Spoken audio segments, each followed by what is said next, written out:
یا رب دل مسلم کو وہ زندہ تمنا دے، جو قلب کو گرما دے، جو روح کو تڑپا دے۔ یہ غازی یہ تیرے پر اسرار بندے، جنہیں تو نے بخشا ہے ذوق خدائی۔ دو نیم ان کی ٹھوکر سے صحرا و دریا، سمٹ کر پہاڑ ان کی ہیبت سے رائی۔ امام عبد الرحمن ابن الجوزی علیہ رحمہ بیان کرتے ہیں کہ ملک شام نہر فرات کے قریب ایک رکہ نامی بستی، ایک محلہ تھا۔ مجاہد اسلام حضرت شیخ ابو قدامہ علیہ رحمہ فرماتے ہیں کہ صلیبی جنگوں کا دور تھا اور اہل ایمان اہل صلیب کے خلاف مصروف جہاد تھے۔ ایک رات میں نے رکہ بستی کی جامع مسجد کے اندر نماز عشاء ادا کی۔ نماز عشاء کے بعد میں نے جہاد کی اہمیت، فضیلت، اس کی برکت پہ میں نے خطاب کیا اور لوگوں کو جذبہ جہاد دلایا، جس پر کئی نوجوان میرے ساتھ جہاد پہ چلنے کے لیے تیار ہو گئے۔ میں اپنے مکان پہ آ کے سو گیا۔ جب آدھی رات کا وقت گزرا تو اچانک میرے دروازے پہ دستک ہوتی ہے۔ میں جا کے دروازہ کھولتا ہوں تو حیرت کی انتہا تھی۔ ایک نقاب لگی عورت کھڑی ہے۔ اچانک آدھی رات کے وقت میں نے عورت کو اپنی دہلیز پہ دیکھا تو انتہائی پریشان ہوا۔ میں نے اس سے پوچھا، اللہ تم پہ رحم کرے، تم کون ہو؟ اس خاتون نے کہا، آپ ابو قدامہ ہیں؟ میں نے کہا، ہاں میں ابو قدامہ ہوں۔ رات آپ نے نماز عشاء کے بعد جہاد کی فضیلت و اہمیت پہ، اس کی برکت پہ خطاب کیا ہے۔ میں وہ بدقسمت عورت ہوں جس کے گھر میں اس وقت کچھ نہیں ہے کہ راہ خدا جہاد فی سبیل اللہ کے لیے پیش کر سکوں۔ میرا شوہر ایک جنگ میں شہید ہو گیا ہے، میرا بیٹا سفر پہ ہے۔ اس نے ایک کپڑے کی پوٹلی مجھے دی اور دے کر چلی گئی۔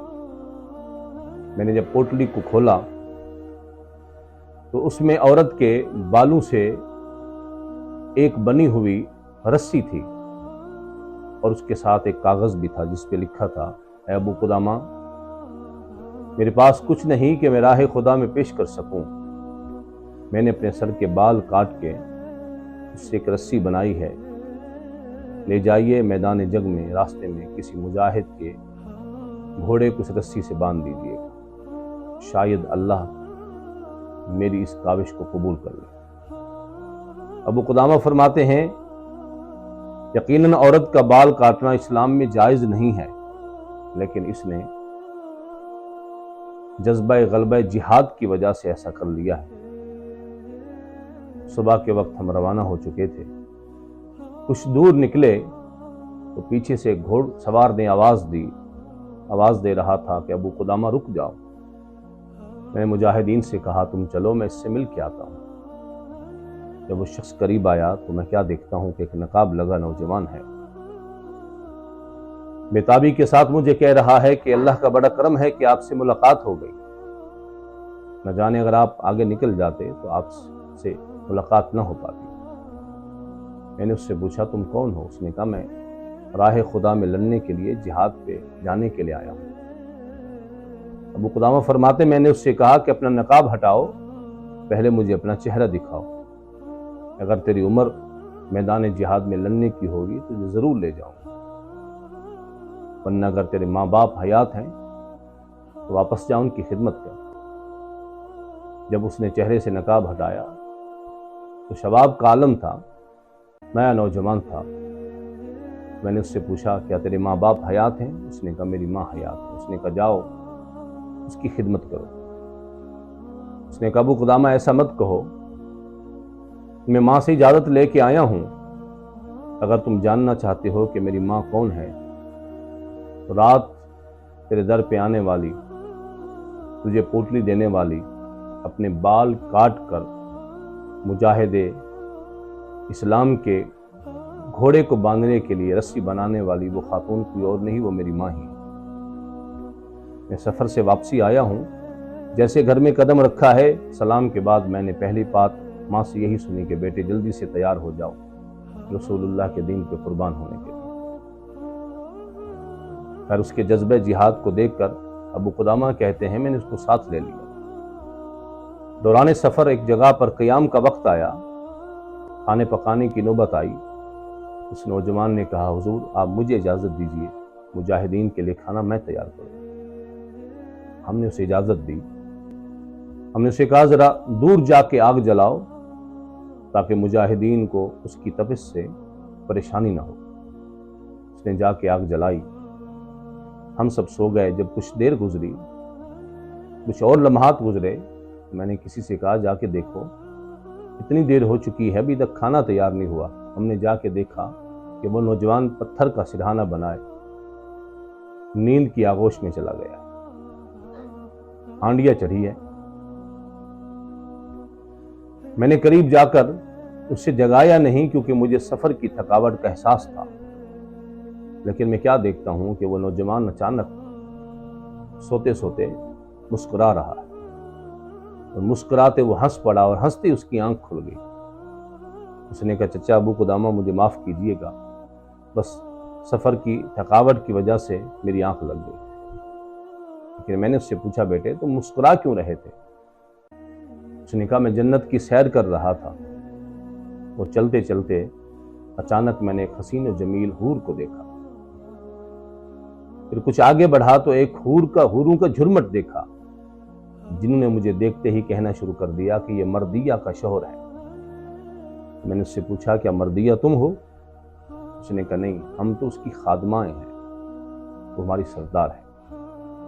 اچانک پردہ ہٹا، میں نے نہایت حسین و جمیل ایک حور کو دیکھا جو جنتی پلنگ پہ موجود ہے۔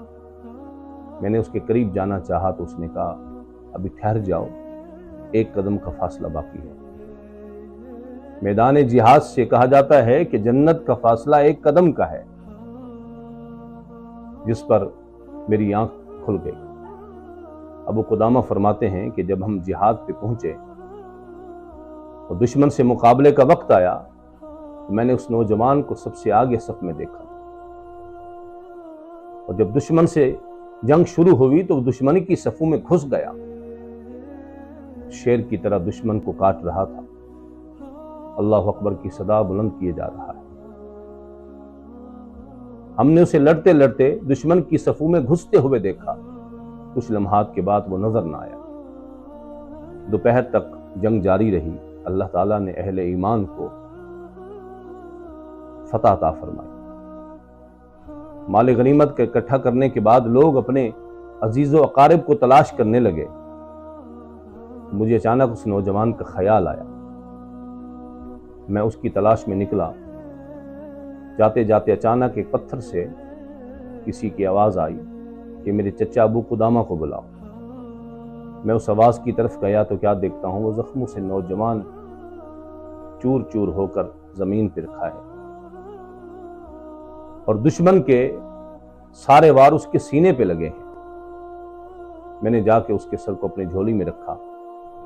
اس نے میری چہرے کو دیکھ کر کہا چچا بس میری وصیت سنتے جاؤ۔ میری ماں نے مجھے رخصت کرتے وقت کہا تھا بیٹے میدان جنگ میں پشت نہ دکھانا، دشمن کا جو بھی وار آئے سینے پہ برداشت کرنا، میدان جنگ میں تیرے پاؤں نہ پھسلیں۔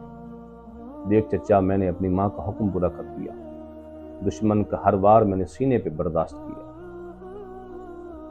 شاید میری ماں کو میری شہادت کا یقین نہ آئے، ایسا کرو میری لولیہان قمیض اتار لو اور قمیض کو لے جاؤ میری ماں کو دکھانا تاکہ میری شہادت کو اسے یقین آ جائے۔ اللہ اکبر۔ کہتے میں نے اس کی قمیض اتاری، اور اس کی جب روح قبض ہو رہی تھی وہ آسمان کی طرف دیکھ کے مسکراتا ہوا کہہ رہا تھا کہ اللہ نے اپنا وعدہ سچ کر دکھایا۔ چچا جس جنت کا سنتا تھا اپنی آنکھوں سے دیکھ رہا ہوں، مردیہ حور کو بھی دیکھ رہا ہوں۔ دیکھتے دیکھتے مسکراتے وہ جام شہادت نوش کر گئے۔ شہادت ہے مطلوب و مقصود مومن، نہ مال غنیمت نہ کشور کشائی۔ ابو قدامہ کہتے ہیں ہم جب واپسی جہاد سے رکہ کی بستی پہنچے تو میں گلی میں کیا دیکھتا ہوں، ایک چھوٹی سی 7 8 9 سال کے لگ بھگ ایک بچی ہے جو ہر آنے جانے والے سے پوچھ رہی ہے اگر تم جہاد سے واپس آئے ہو تو میرے بھائی کا پتہ بتاؤ۔ میرا بھائی جہاد کرنے گیا تھا، وہ مجھ سے بڑی محبت کرتا تھا، اور رخصت ہوتے وقت میں نے اسے روکا۔ اس نے کہا میں جلدی آ جاؤں گا، لیکن میرا بھائی واپس نہیں آیا۔ کیا تم نے میرے بھائی کو کہیں دیکھا ہے؟ شیخ ابو قدامہ کہتے ہیں جب اس کی نظر مجھ پہ پڑی، اس نے جلدی سے میرے قریب آ کے کہا چچا اگر میدان جہاد سے آ رہے ہو تو میرے بھائی کا بتاؤ۔ میں نے اس سے کہا کہ کیا تیری ماں گھر میں موجود ہے؟ اس نے کہا۔ میں نے اسے کہا بلاؤ اسے۔ جب خاتون باہر نکلی اور اس نے مجھے دیکھا تو کہا ابو قدامہ ہے؟ میں نے کہا جی ہاں۔ اس نے کہا یہ بتاؤ خوشخبری لائے ہو یا بری خبر؟ میں نے پوچھا کہ تیرے لیے خوشخبری کیا ہے؟ اس نے کہا خوشخبری یہ ہے کہ یہ مجھے سناؤ کہ میرے بیٹے نے دشمن کے ہر وار کو سینے پہ برداشت کر کے جام شہادت نوش کیا ہے۔ میرا بیٹا دین رسول پہ قربان ہو گیا ہے، ناموس اسلام پہ قربان ہو گیا ہے۔ میں نے اس سے کہا کہ تیرے لیے خوشخبری ہے، اللہ تعالیٰ نے تیری قربانی قبول فرما لی ہے۔ اس نے کہا مجھے یقین کیسے آئے؟ تو میں نے وہ لولہان قمیص اسے دی، جسے لے کر ہاتھوں میں اس نے اللہ کی بارگاہ میں چہرہ اٹھایا، ہاتھ اٹھایا، اللہ تیرا کرم ہے کہ تو نے میری محنت کو قبول کر لیا۔ آج بھی ہو جو براہیم سا ایمان پیدا، آگ کر سکتی ہے انداز گلستاں پیدا، فضائے بدر پیدا کر فرشتے تیری نصرت کو اتر سکتے ہیں کتار اندر کتار اندر۔ اس وقت جذبہ جہاد پیدا کرنے کی ضرورت ہے، مردہ دلوں کو دوبارہ زندہ کرنے کی ضرورت ہے۔ اہل ایمانوں کو قرآن مجید کے اندر جو حکم جہاد ہے اسے بار بار پڑھنے کی ضرورت ہے۔ جب ہم جہاد کے لیے تیار ہو جائیں گے، جذبہ جہاد پیدا ہو جائے تو پھر اہل کفر پہ مسلمان کی ہیبت بھی طاری ہو جائے۔ اللہ تعالیٰ ہمیں جذبہ جہاد عطا فرمائے۔